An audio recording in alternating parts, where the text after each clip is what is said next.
My parents had spent 90% of my $200,000 trust fund on my sister's therapy and shopping addiction. Am I the asshole for reporting them for depleting my fund?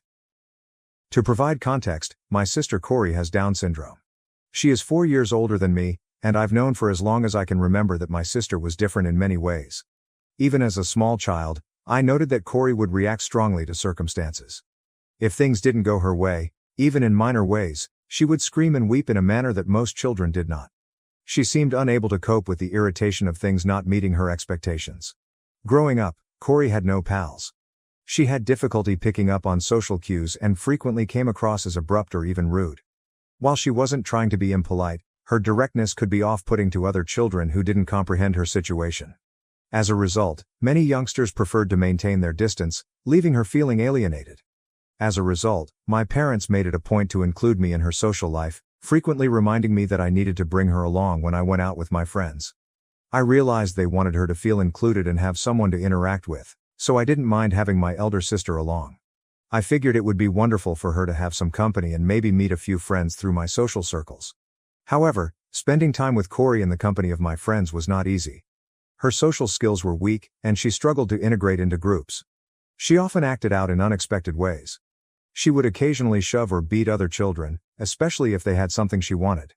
As a result, my buddies gradually lost interest in hanging out with me if Corey was also around. They didn't want to deal with her unpredictable behavior, and I understood why. They were merely kids who wanted to play without interruptions or outbursts of hostility. Corey's impatience and inclination to lash out made things difficult for everyone, and I couldn't blame my friends for backing away from those circumstances. I recognized that, as her sister, I had a responsibility to support and be present for Corey, especially given her struggles. But, to be honest, I needed space to mature, find my own friends, and live my life independently. However, my parents never let me be myself. Whenever I wanted to go something alone or spend time with my friends without Corey, they made me feel awful for even considering leaving her behind. They'd say things like, "Sisters should stick together," or, "You should consider Corey. She is your sister." It felt as if they expected me to always prioritize her over my friends or anyone else, regardless of what I wanted or needed for myself. What made things worse was that they never seemed to put the same effort into helping Corey learn how to change her conduct or develop her social skills. They never sat her down to explain why sharing or being compassionate could help her connect with others. Instead, they seemed to accept that I would fill in all of the gaps in her social life. So, throughout the years, I became Corey's lone buddy by default. Don't get me wrong, I adore Corey. She is family, and I recognize that none of this is her fault. I understand she confronts her own set of obstacles every day, and I can't imagine what it's like to be in her shoes. At the same time, do you understand what it's like to be the unseen child in a family? My parents' entire world revolved around Corey, with every choice, idea, and money intended to make her life easier and more comfortable. Corey requires ongoing attention and specialized care.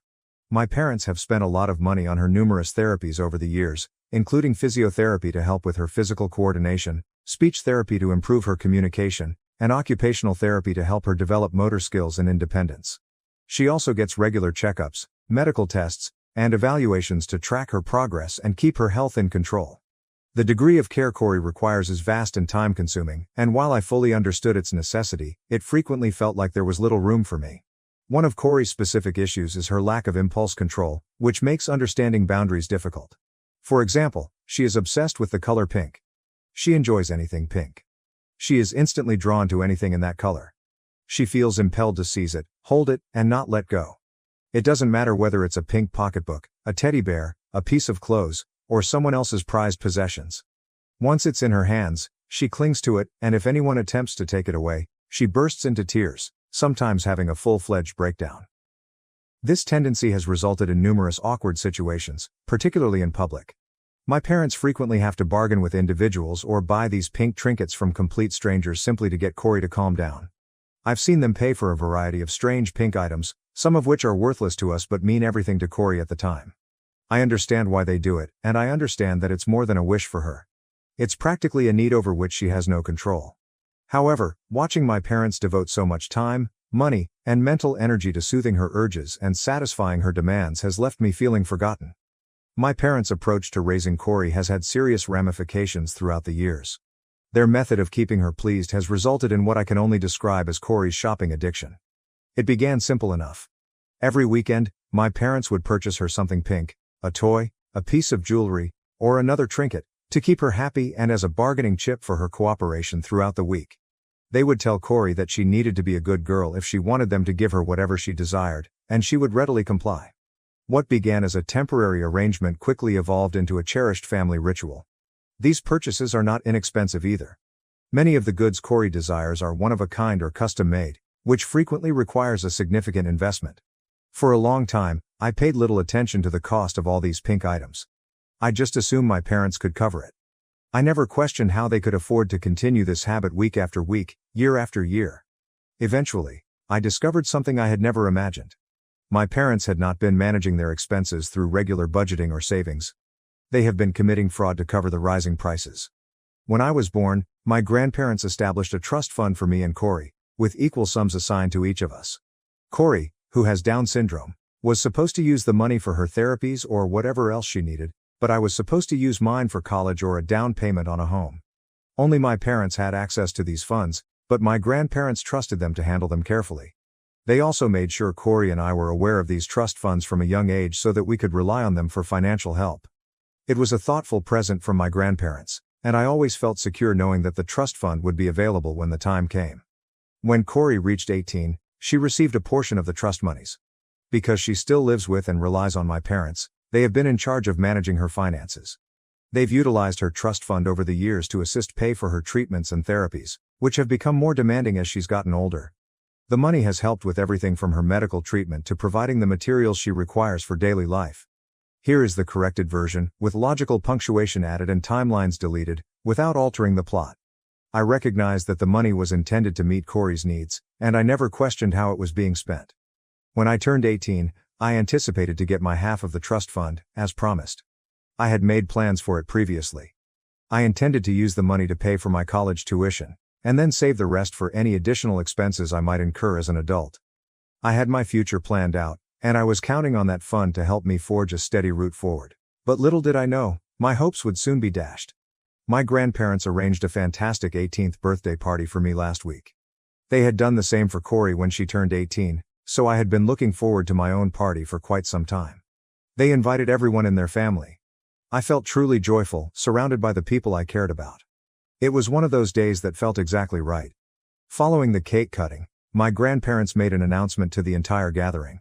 They told me how proud they were to see me all grown up and gone to college, and that as a birthday present this year, I would receive the trust fund they had put up for me years before. The entire room erupted in cheers and clapping, with everyone praising me on this incredible gift.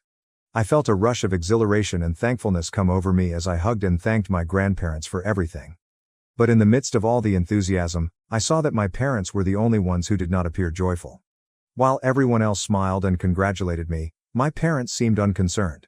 They stood off to the side, their faces tense and seemingly uncomfortable. I could see them exchanging glances, and while they didn't say anything, there was a discomfort to them that was difficult to miss. It struck me as peculiar, but in the excitement of the celebration, I didn't give it much thought.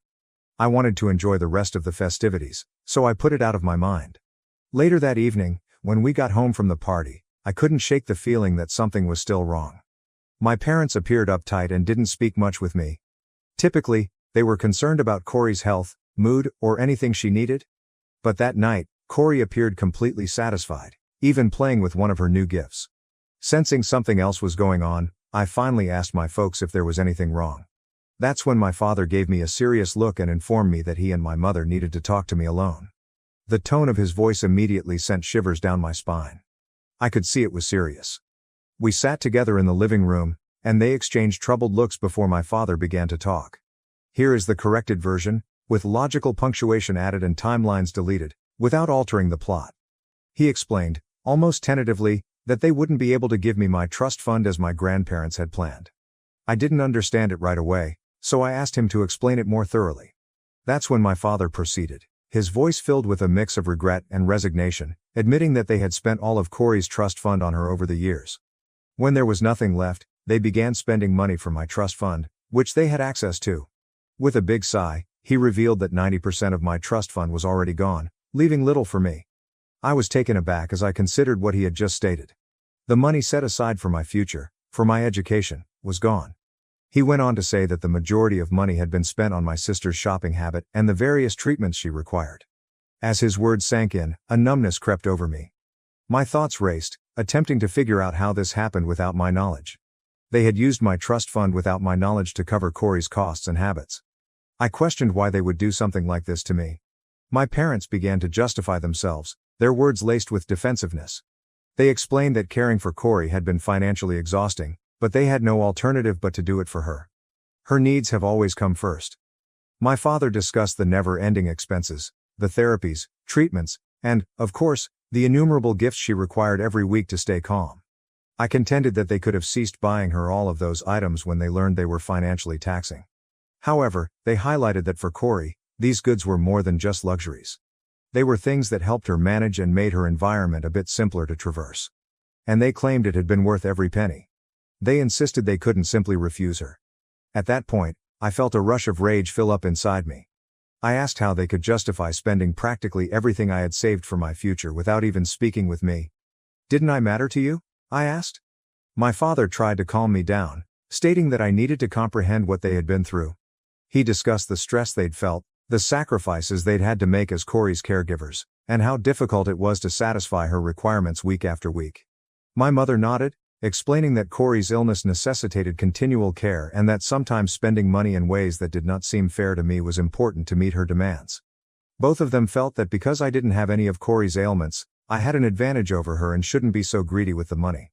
Here is the corrected version, with logical punctuation added and timelines deleted, without altering the plot.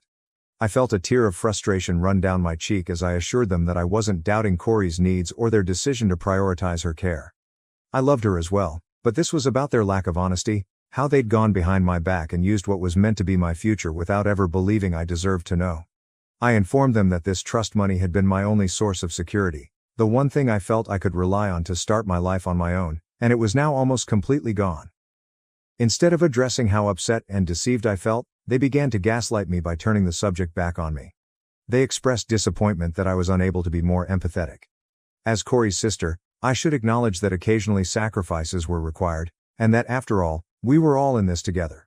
I was surprised that they wanted me to simply accept everything without question, to realize that Corey's needs had to come first, no questions asked. I questioned them why it was always Corey and not me. Did they not want me to do anything in my life? This is when my parents shared their vision for my future, which hinged around taking over the task of caring for Corey. They said that they never bothered about my schooling because it wasn't that significant. They only expected me to step up and help them with Corey's financial and emotional needs. My mother looked at me with an expression that was both appealing and dejected as she stated, "You know we're getting older, and it's exhausting looking after Corey. We won't be able to do this forever, so we need you to step in."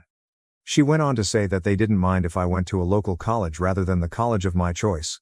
She only hoped I'd get a steady job as soon as I graduated so I could bring Corey to live with me. Finally, my parents could get some rest. Dad suggested that I start contributing financially while still in college by working part-time and sending money home to Corey. They suggested it would help Corey develop independence by allowing her to buy whatever she wanted while still maintaining the lifestyle they had given for her. I sat there, stunned, trying to figure out what my folks expected me to do. At that point, I felt completely misled and frustrated. This was not the future I envisioned for myself. My parents seemed to expect me to abandon my own aspirations and plans in order to easily transition into their role as Corey's caregiver, without ever asking what I wanted for my own life. Finally, I roared at them, my voice quivering with years of accumulated rage and hurt. Have you ever thought about what I want? Or am I just here to live for Corey? You never even thought to ask me what I wanted, did you? All these years, I've been expected to just give, and now you're pushing me to be Corey's caretaker so you can rest. How is any of this fair? My voice trembled as the rage spilled out. You're making decisions for me without even considering what it means for my life. I can't just drop everything for Corey and pretend like my dreams don't matter. All of my bottled up anger spilled out, years of feeling forgotten, years of being told I needed to prioritize Corey, and years of watching them pander to her every whim while I was expected to quietly support from the sidelines. My folks constantly attempt to persuade me that I shouldn't be so selfish and inconsiderate. It was as if they wanted me to conform and embrace a life I had never planned for simply because they believed it was better for Corey. Since last week, I've been completely ignoring my parents. All I feel for them is contempt. I'm not sure if I should report them for taking my trust fund and squandering it on my sister. Update 1. Wow, this post has gone viral in just a few hours. Thanks to all of your advice, I am on my way to tell my grandparents everything. Since the trust fund was created with their money, I believe it is critical that I have their support while I confront this matter. After I've explained everything to them, I plan to let my grandparents decide what we should do next. I trust their judgment and know they will have my best interests at heart as we find out how to tackle this together. I had kept my voice shut all this time because I truly believed my folks would finally come around, but they definitely have not. Update 2. It has been 2 weeks since my last update. I told my grandparents everything. They were as astonished as I was to learn that my parents had utilized my trust fund without my authorization. That same week, my grandparents confronted my parents about what happened to my trust fund. My grandparents had worked hard to establish that fund for both me and Corey, and they were deeply committed to ensuring we had the financial assistance we required for our futures. They were reasonably upset with my parents for unlawfully spending the monies behind their backs. My parents answered by telling them the same sob story they had shared with me. They recounted again how they had been compelled to utilize the funds for Corey's care and therapies. They begged my grandparents to explain why they did what they did, as if their rationale would somehow make everything right. But my grandfather would have none of it. He roared at them, his voice filled with fury and amazement. He made it clear to them that they were accountable for paying the entire trust fund, regardless of the circumstances or justifications for spending it. He was visibly angry and felt betrayed by my parents' conduct. For a moment, I hoped they'd finally accept responsibility and set things right. Then, frightened, my mother came to my grandparents and began pleading with them. She indicated that caring for Corey was difficult, and that her needs were numerous and frequent. She stated that Corey's trust money was insufficient to support the increasing costs of her treatments and ongoing bills. She said that spending money from my trust fund helped them care for Corey. In an almost terrible turn of circumstances, my parents turned against me. They reprimanded me for telling my grandparents everything. They were upset that I had revealed their activities and forced them to face the repercussions. My dad, in particular, was furious. He told me, with a strong edge in his voice, that I should consider myself fortunate since I was born normal, unlike Corey, and that I should stop resenting my sister so much. It was as if my entire existence, my hardships, and my own wants were completely irrelevant. All that mattered was Corey, and I was being punished for not fitting in with the role they had chosen for me. Without thinking, I looked them in the eyes and told them straight out that if they didn't give me back the money I owed, I would sue them and make sure they went to jail for their actions. I reminded them that what they'd done was illegal, and there was no way they could justify it in court. They couldn't prove otherwise that the trust fund was intended for me and only me. My tone was calm, but the statements were plain and firm. I could see the color draining from my parents' faces as they processed what I had spoken. It was the first time I had genuinely spoken up for myself, and I could see the horror on their faces. They weren't used to me being that clear and determined. Meanwhile, my grandparents gladly nodded in accord. They supported me because they knew I was correct. Seeing their encouragement, I persisted, speaking with greater conviction. I informed my parents that it didn't matter how much they spent or did for Corey. Corey was their child, and it was not my job to give up my future for her. I loved Corey, of course, and I would always be there for her, but I wasn't going to sacrifice my own life, education, and goals just to make her feel cared for. I made it apparent that I was tired of always being second to her, of being pushed to the sidelines while her needs were always prioritized. I finished by declaring I was done with them. I had had enough of being treated as the invisible child, expected to meekly accept whatever scraps were left for her. For the first time in my life, I stood up for myself, and I knew I could never take it back. My parents had pushed me to this breaking point, and I refused to allow them continue to dictate my life in the future. My father instantly argued, with amazement and rage, that I couldn't threaten them with jail. He told me that as their child, I should have family loyalty and be willing to support them at all times, especially after everything they had done for me over the years. His statements were intended to make me feel guilty and to remind me of my responsibilities to them. My mother, attempting to ease the situation, even weighed in, proposing that since there was still 10% of my trust fund remaining, I could simply accept it and keep my mouth shut. It felt like they were treating me like I was a charity case, as if the last crumbs of my trust fund were all I deserved and I should forget about anything else. But my granddad refused to back down. He came in strongly, his voice firm, and informed my parents that if they didn't agree to give me back the entire money, he would get the best lawyer in town to prosecute them. The possibility of legal action appeared to have had a significant impact on my parents. They eventually became silent, recognizing my grandfather meant business. After a tense back and forth, they reluctantly admitted that what they had done was incorrect. Nonetheless, they begged my grandparents for some time to consider things over. However, the ramifications didn't stop there. My father was furious with me for exposing them to my grandparents and threatening him and Mom with jail time. In his rage, he declared that he never wanted to see my face again. He urged me to leave his house, saying he was tired of supporting a selfish person like me who would backstab their own family in this way. When my grandparents heard this, they quickly offered to have me move in with them. They assured me that I would always have a home with them and that they would help me in every way they could as I decided on my next steps. Without thinking twice, I packed my clothes, got my necessary documents, and left my parents' house. Currently, I live with my grandparents. I regret that my parents kicked me out, but I'm also relieved to be away from them. I miss Corey a lot. I understand that what I did permanently harmed my connection with my family, but I do not regret sticking up for myself. Update 3. It's been a month since I last updated.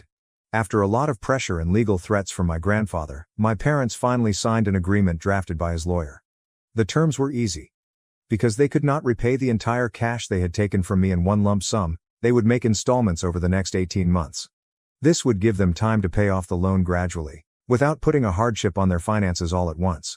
The deal also included a significant stipulation.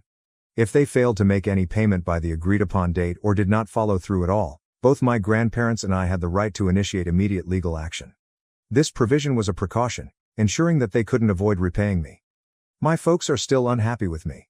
They blame me for everything that has happened, and it seems like they are unable to let go of their wrath or humiliation. They still don't understand why I took the actions I did and stood up for myself in such a dramatic fashion. Despite their hatred, my grandma has been encouraging me that nothing is my fault. She reminded me today that I did what I needed to do to protect myself and my future, and that I should focus on going forward rather than looking back. I see Corey from time to time. She misses me, and I miss her also. She frequently asks my parents about me, and it's evident she doesn't entirely comprehend the situation, but she understands that something significant occurred between us. She's noticed that I'm not as present as I once was and that my parents did something to injure me. It's horrible not to be able to help her understand how terrible our parents are. Regardless, I'll always be there for her. Thank you for watching. If you haven't subscribed yet, please do so and hit the notification bell to stay updated with more shocking real-life stories happening around you.